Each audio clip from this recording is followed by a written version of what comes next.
बिस्मिल्लाहिर्रहमानिर्रहीम, अस्सलाम वालेकुम। ये प्रोक्योरमेंट प्रोफेशन। मैं एक इंटरव्यू देने गया प्रोक्योरमेंट की जॉब के लिए, तो मुझसे क्वेश्चन किया गया कि आपने एक पीओ इशू किया और उस पीओ के अगेंस्ट कम सप्लाई हुई है, तो अब उस कम सप्लाई के अगेंस्ट आप किस तरह से पेमेंट पाएंगे। ये तो आप फंस गए। आप के ऑडिटर और आपके अकाउंट्स वाले तो नहीं मानेंगे कि जी जो पीओ आपने इशू किया था उतनी सप्लाई नहीं आई, तो ये पेमेंट कैसे होगी।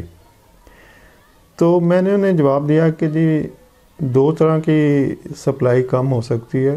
नंबर एक तो पार्शियल सप्लाई हो कि वेंडर को हमने 100 केजी का अगर पीओ दिया तो उसने 50 केजी पहले सप्लाई कर दिया और 50 केजी उसने प्रॉमिस कर लिया कि मैं इतने टाइम में आपको डिलीवर कर दूंगा, या जो पीओ के अंदर लिमिट दी होती है कि जी आपने इतने दिनों के अंदर टोटल सप्लाई करनी है, तो वेंडर उतने दिनों में या पार्शली एक या दो दफ़ा या सप्लाई कर सकता है, उसमें कोई प्रॉब्लम नहीं है। तो पेमेंट के अब दो मेथड आएंगे, या तो आप वेट कर लें जब वो टोटल सप्लाई कर दे उस वक्त उसको पेमेंट करवा दें, या अगर उसमें ज़्यादा गैप है और आपने पहले से उससे कमिट किया हुआ कि ठीक है आप पार्शली सप्लाई कर सकते हैं, या उसमें टाइम ज़्यादा है कि आप विद इन 1 मंथ या विद इन नेक्स्ट 1 क्वार्टर ये क्वांटिटी सप्लाई कर दें, तो आप उसको पार्शल जो सप्लाई आई है फर्स्ट सप्लाई उसकी पेमेंट करवा दें, और जब सेकंड सप्लाई आएगी तो उसकी पेमेंट करवा दें। तो इसमें कोई मसला नहीं है। नॉर्मली ये प्रैक्टिस में इस तरह की चीज़ें होती हैं तो पेमेंट हो जाएगी। और नंबर 2 ये है कि उसने टोटल सप्लाई कर दी है लेकिन लेस सप्लाई किया है, तो उसमें कोई रीज़न होगी। फॉर एग्जांपल आपने 100 केजी का पीओ इशू किया है लेकिन जो पैकिंग है वो 30 केजी की है, तो अब 30 केजी में या तो वो 90 केजी सप्लाई कर देता है कि 3 पैक 30 केजी के 3 पैक सप्लाई कर दे तो 90 केजी होगी, इट मीन्स कि उसने टोटल सप्लाई कर दी। या वो 120 केजी सप्लाई करेगा कि 30 केजी के 4 पैक डिलीवर के, तो ये पॉसिबल नहीं कि वेंडर इस तरह से करे, क्योंकि अगर वो 120 केजी करेगा तो फिर 20 केजी की पेमेंट मुश्किल हो जाएगी।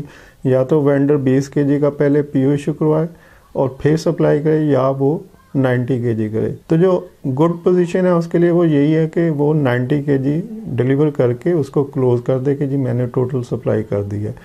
और अब 90 केजी की पेमेंट को आना कोई मसला नहीं है, क्योंकि ये यहाँ पर पैकिंग रिस्ट्रिक्शन है।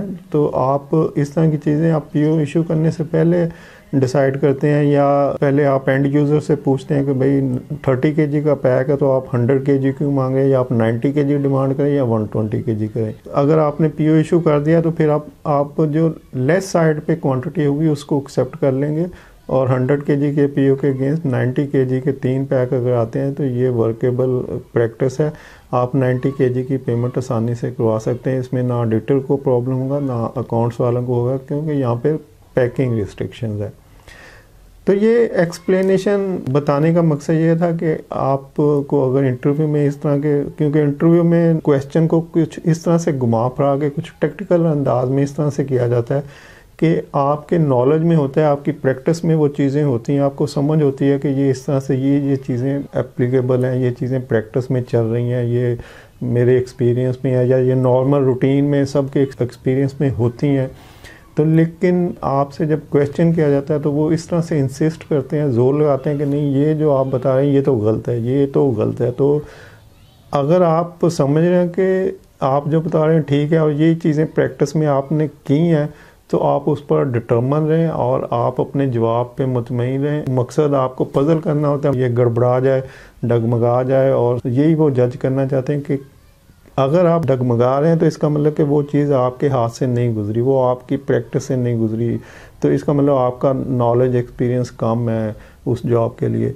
तो जब भी आप जवाब दें और जो जवाब दे दें कॉन्फिडेंटली उस पर डिटर्मन रहें कि हाँ मैंने चूँकि इस तरह से किया हो तो मैं इसको सही समझ लूँ कि ये ऐसे होता है।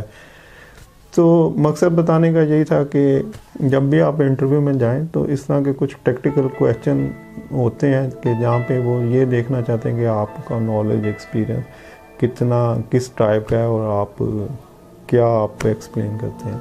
उम्मीद है आपको ये इन्फॉर्मेशन पसंद आएगी। मिलते हैं नेक्स्ट वीडियो में। Till then take care and अल्लाह हाफ़िज़।